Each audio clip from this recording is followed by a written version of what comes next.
बच्चा 6-7 साल का होता है। आप देखेंगे जब बच्चा पैदा होता है, बेटा हो या बेटी हो, माँ के साथ चिपक के सोता है। जी। तो उसको माँ के साथ बड़ा सुकून मिलता है, उसको लगता है कि यही मेरा संसार है। क्योंकि माँ उसकी सभी ज़रूरतें पूरी करती है, तो उसको कम्फ़र्ट लगता है वहाँ। फ़ादर के साथ अच्छा लगता है, पर फ़ादर के साथ लंबे समय का कम्फ़र्ट नहीं है। वो कुछ मिनट का है, कुछ समय मतलब एन्जॉय करने का है, लेकिन लॉन्ग टर्म इन्वॉल्वमेंट में हमेशा माँ पसंद आती है।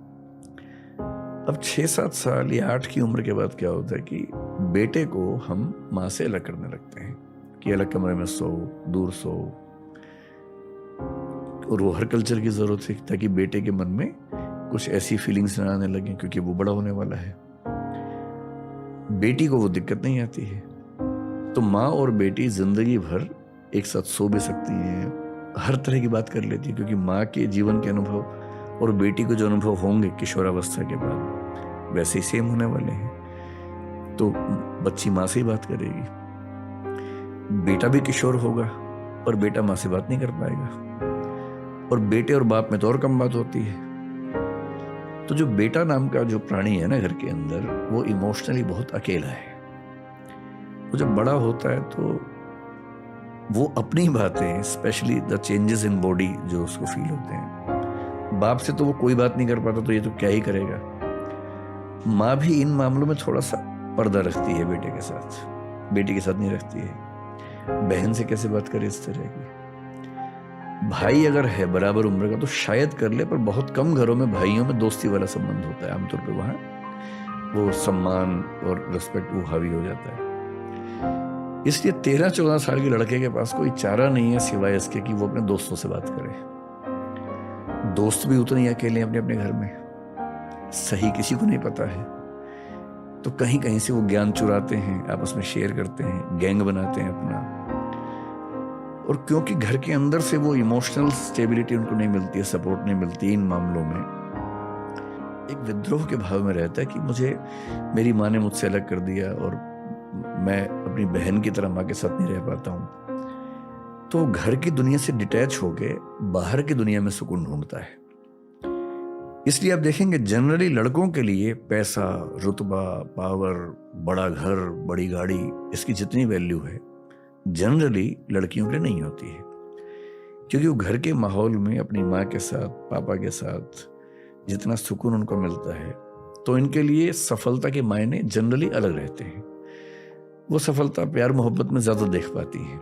इसलिए आप फिल्मों में देखेंगे जब लड़के लड़की मिलते हैं तो लड़की क्या बोलती है, एक छोटा सा घर हो, तुम रहो मैं रहूं।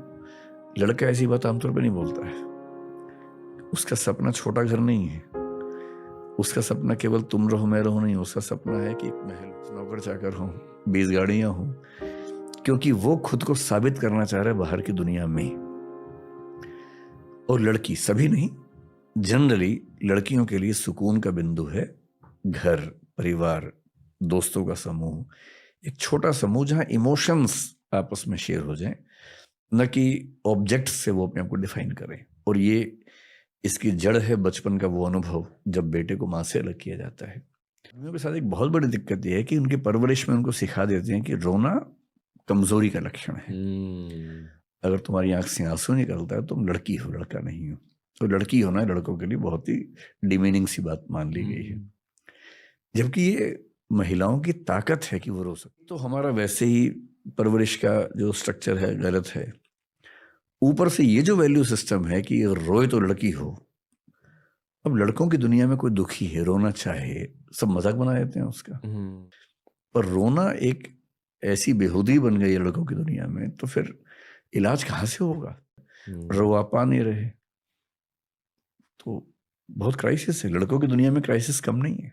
बहुत लगता था जब मेरी माँ की मृत्यु हुई, मुझे लगता था कि मुझे असर नहीं पड़ेगा, क्योंकि मैं वैसा ही हूँ जैसे मर्द होते हैं हमारे देश में। वो इमोशनल एक्सप्रेशन कम करते करते इमोशनल ही नहीं रह पाते एक समय के बाद। मैं सरप्राइज था कि इतना कैसे मेरी नेचर चेंज हुई। मैं 1 महीने बोल नहीं पाया, 6 महीने फ्री नहीं हो पाया उस चीज से। 1 साल लग गया मुझे उस माइंडसेट से बाहर निकलने में। इसका मतलब, और मुझे खुशी है कि मैं कम से कम अपनी माँ की मृत्यु पर इतना दुखी हो पाया कि मतलब इमोशंस बचे हुए हैं, ये खुशी की बात है।